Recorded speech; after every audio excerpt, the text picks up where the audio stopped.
LA this week. It's the biggest celebration yet as the city celebrates El Grito. Another city golf course going green by using totally recycled water for irrigation purposes. I'm Gil Reyes with this hole-in-one for the city of Los Angeles. I'm at the Made in Hollywood Honors event, where producers from hit TV shows and that have received Emmy nominations this year are also being recognized by the city for keeping their productions here in Los Angeles.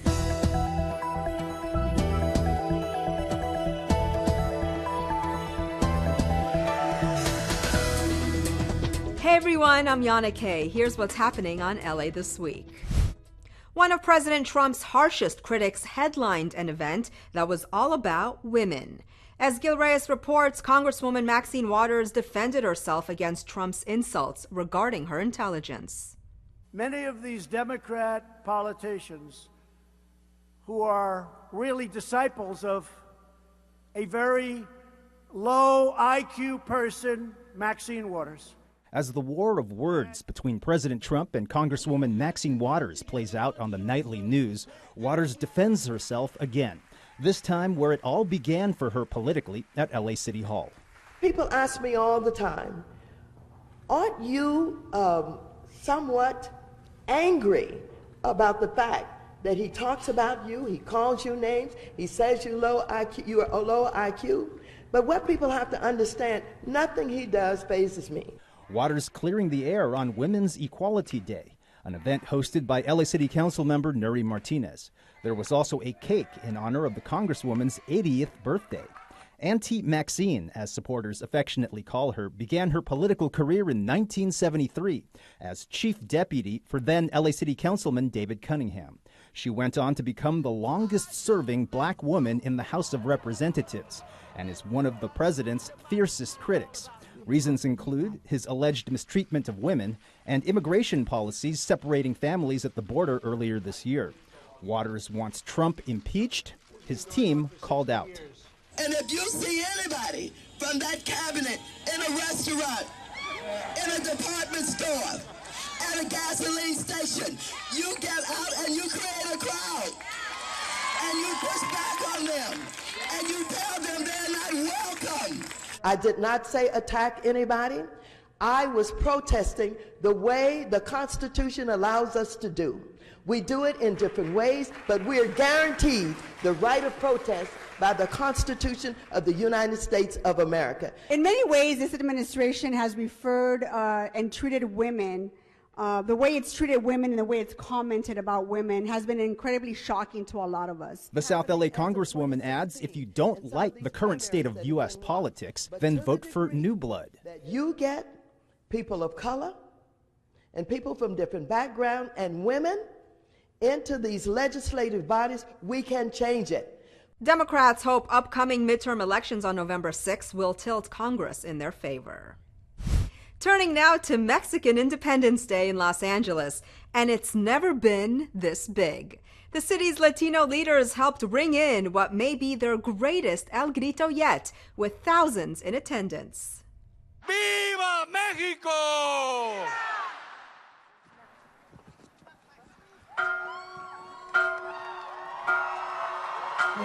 The cry goes out, the bell sounds. It's a reenactment of El Grito, a call to battle back in 1810 that launched Mexico's War for Independence. LA City Hall celebrates Mexican Independence Day in a sea of green, white, and red. I am incredibly proud of how well this program is happening. The crowd is phenomenal. It is the largest El Grito ever in the history of the city of Los Angeles. Councilwoman Monica Rodriguez took the lead as organizer and even played guitar with rocker luchadors El Conjunta Nueva Ola, a slamming celebration mixing new with traditional. I've never done that before. I was there to be an observer until I got pulled onto it. So I'm proud to perform on a short moment's notice.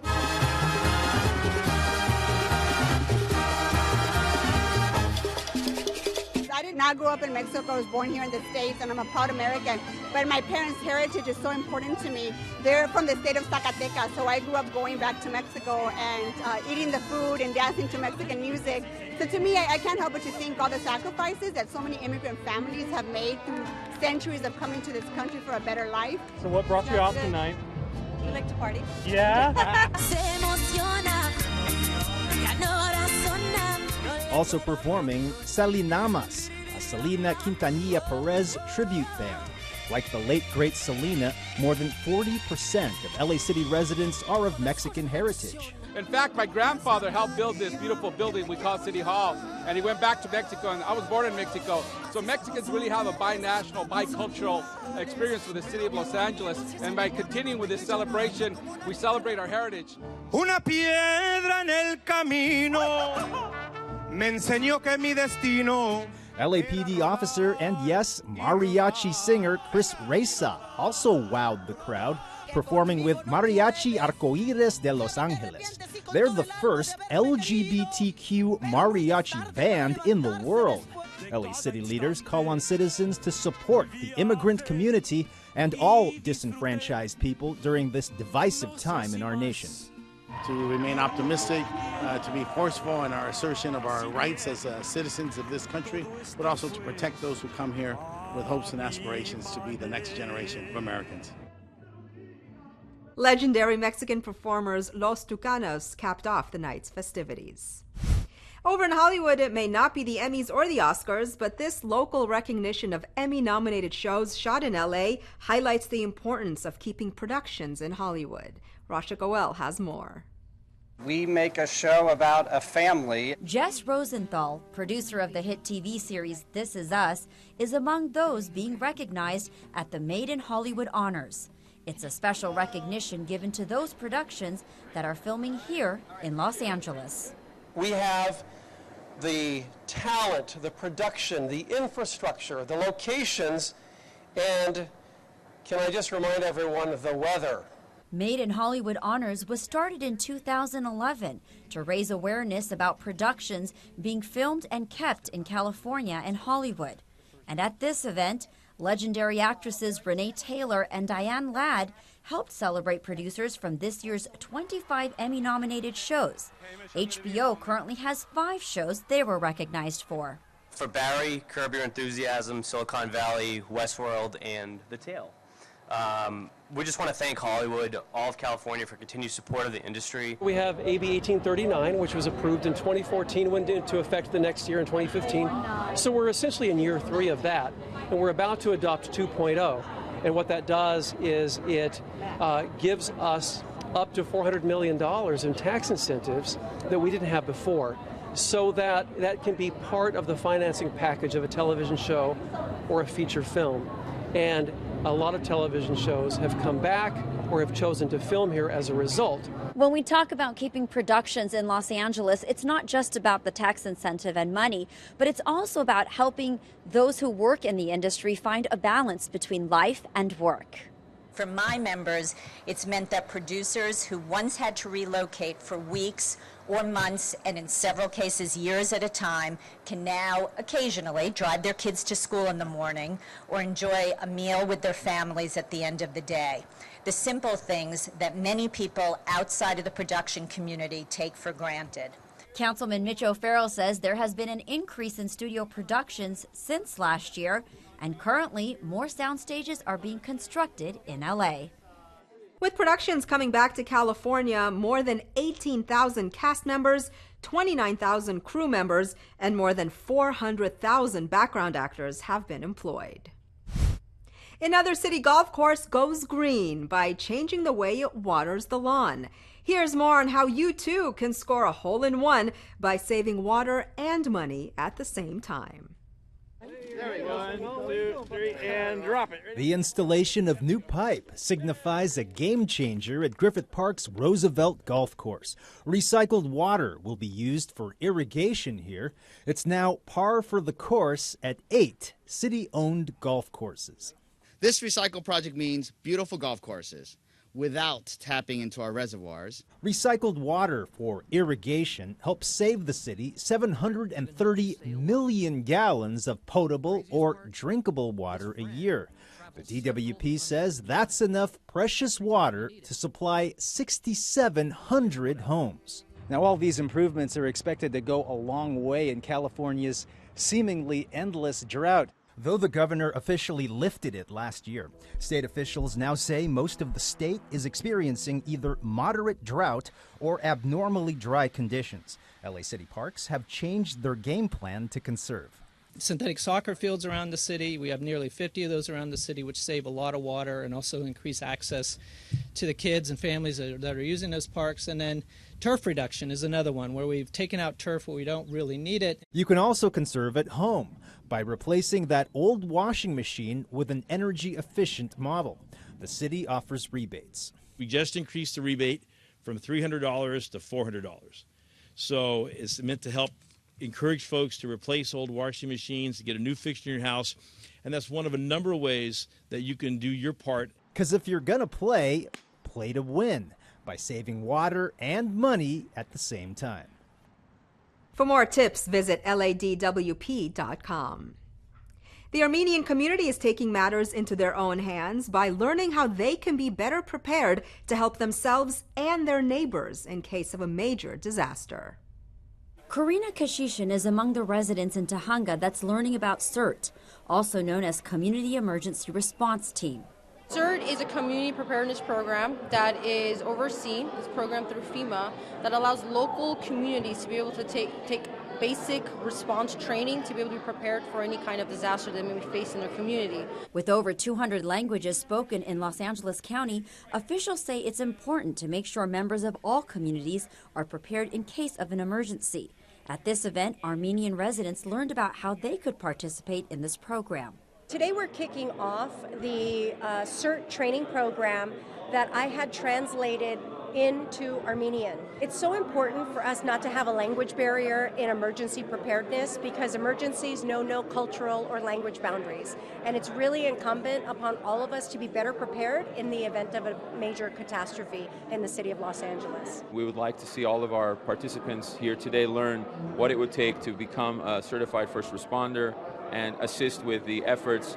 If, in fact, something were to happen, then we have more people that are available to help attend to the community first. Sometimes things happen unexpectedly and property is lost and sometimes lives are lost. But if we take the time to prepare, we're better off and we're more resilient. The training is free and entails learning about the various aspects of emergency preparedness along with the simulated drill. The first class is anticipated to be held in January of 2019. The more prepared I am and my community is, the more able we will be to support each other in the event that it does happen. This is the first time CERT has been translated and taught for the Armenian community. For more info, visit cert.la.com. The city of LA is leading the charge when it comes to encouraging Angelenos to switch their gas-guzzling vehicles for something a little more earth-friendly. Anna Marcos takes us to National Drive Electric Week. This may have looked like a typical car sales lot, but it was something a little greener and more eco-friendly than that. I'm really excited because electric vehicles is going to be our future. National Drive Electric Week brought hundreds of people out to the LADWP's parking lot to test drive electric cars. You don't have to worry about the fumes combusting, killing you, you know what I mean? But the electric car, it's peaceful. It's like a breath of fresh air.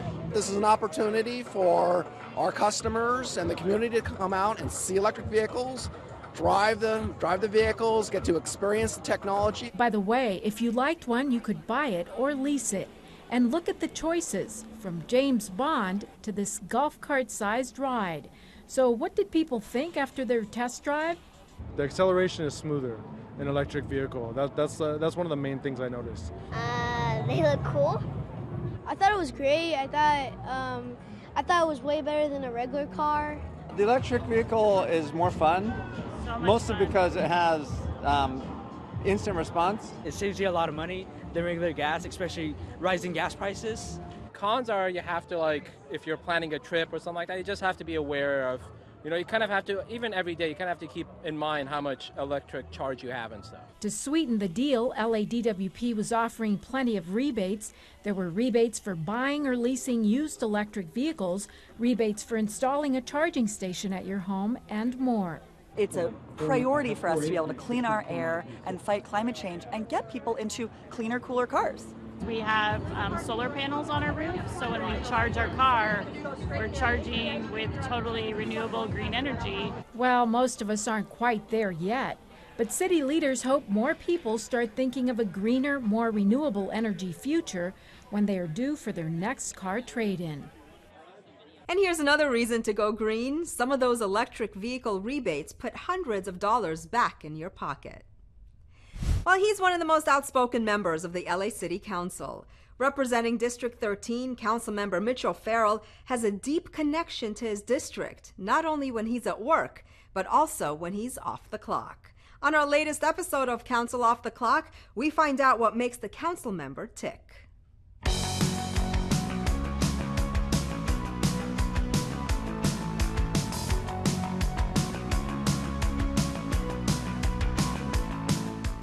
So you got your start as a dancer, right? I was a professional dancer when I was in my 20s, yes. So professional dancer means? I did touring shows. I did musicals, Broadway-style musicals. Right. Okay, so with that said, we got kind of your background. Let's look at some music. If I grabbed like something randomly out of here, well, let's grab this one. I haven't performed in this, but do you know the songs? It's a great song. I know the song, All That Jazz. Right. Yeah.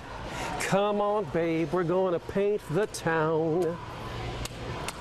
And all that jazz. Great. But as far as performing in these, I certainly have not been in Hamilton.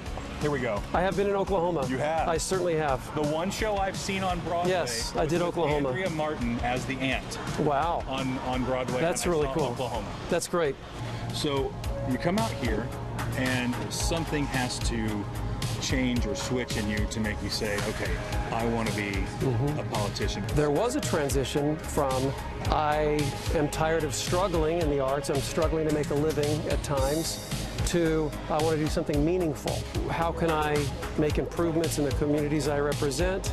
How can I improve the quality of life? And how can I support the organizations, the nonprofits, the various community groups, all of the folks who want to accomplish the same thing, and that is make our city better.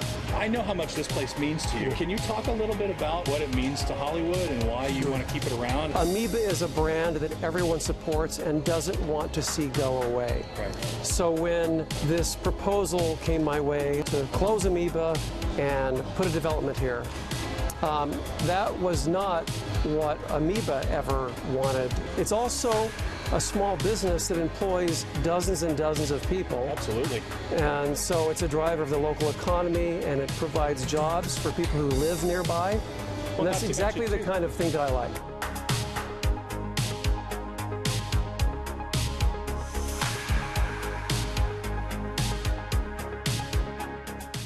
I'll tell you what I'm going to do.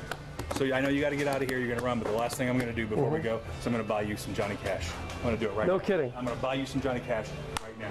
All right. I loved his last recording, and then his whole Ring of Fire with the Spanish trumpets, Mexican trumpets. My God, is that the best or what? And then when you think about it, that you think that June wrote that. Phenomenal.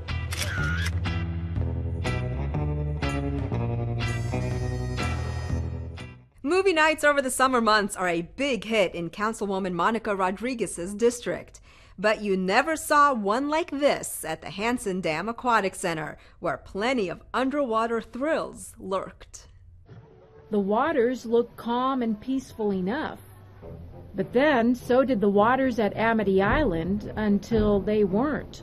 Still, the setting at the Hansen Dam Aquatic Center in Lakeview Terrace is the perfect backdrop for the first ever Jaws movie night here. I've been to a lot of movie nights, but never one in the pool. How cool is that? We love Jaws. We're like big Jaws fans. We love sharks, so that's why we came, and this is awesome. Oh my gosh. We are so excited to see Jaws. Seriously, watching Jaws from the water. Like, what could be more awesome? Councilmember Monica Rodriguez and her staff run movie nights at various parks in her district. But this movie night is super special. There's even original movie signage, a giant great white, a smaller mechanical shark to grapple with, and more. You know, this pool is the largest municipal pool in the country, and it's beautiful with a sandy beach. I wanted to create an environment where the community could come together and watch a movie like Jaws and recreate that environment from the movie. Plus with all the kids and then that lake over there, it's all a little bit suspicious. Yep, you never know what lurks. But no one seems too bothered as they chow down on the free food and hot dogs and, of course, the pre-movie popcorn. Do you think everybody should come to movie nights? Yes. Great. Everybody in the whole room! Okay. Then it's time to settle in, whether you pick the lounge chairs or the more suspicious pool water where things lurk, as Jaws bursts out of the water. Don't worry, it's just a movie.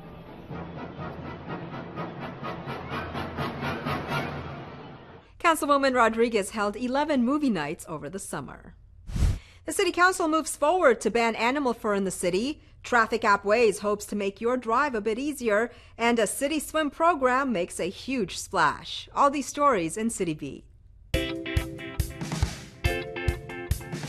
The Los Angeles City Council moved forward with a plan to become the largest city in America to ban the sale and manufacturing of nearly all fur products. Prior to the vote, Councilmember Bob Blumenfield and other animal welfare activists held a rally at City Hall in support of the fur ban. Councilman Paul Koretz said he hoped the proposal would lead to widespread bans around the globe. This motion, co-presented by Koretz and seconded by Councilmember Mitch O'Farrell, would take effect 2 years after passage of the ordinance and would specifically prohibit the sale of products such as apparel made in whole or in part of fur or any fashion accessory, such as handbags, shoes, hats, earmuffs, and jewelry. The time for LA to step up has come. This is 2018, for God's sakes. The time is now.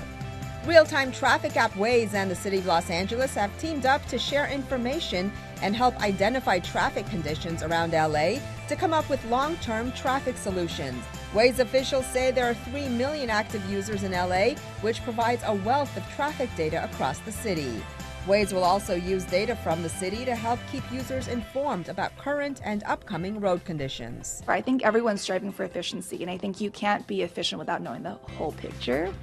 Mayor Eric Garcetti announced that Swim LA, an initiative to double the number of young people who receive swimming lessons at city pools, has already surpassed his goal of enrolling more than 36,000 Angelinos in classes this year. The mayor said Swim LA is a key engine in his drive to expand young people's access to low-cost sports and recreational programs. Garcetti launched Swim LA in June to help ensure that young Angelinos between the ages of 4 and 17 have more opportunities to learn how to swim. With support from partners, the program was able to grant thousands of scholarships to families who demonstrated financial need. To accommodate the additional lessons, the Department of Rec and Parks expanded hours at nearly 50 pools, adding more than 3,000 operating hours at pools across the city. There's nothing quite like home sweet home, and one exhibit on Alvera Street features what some Angelinos call home, or in this case, casa. It's an art and photography show about people and the places they call home. If that home happens to be in East LA, that is. The exhibit, Landscapes and Land Dwellers, at the La Plaza de Cultura y Artes Museum, has a uniquely Mexican-American point of view. And home, apparently, can mean everything from a tent to a house to the barrio or a casita, even a cardboard home.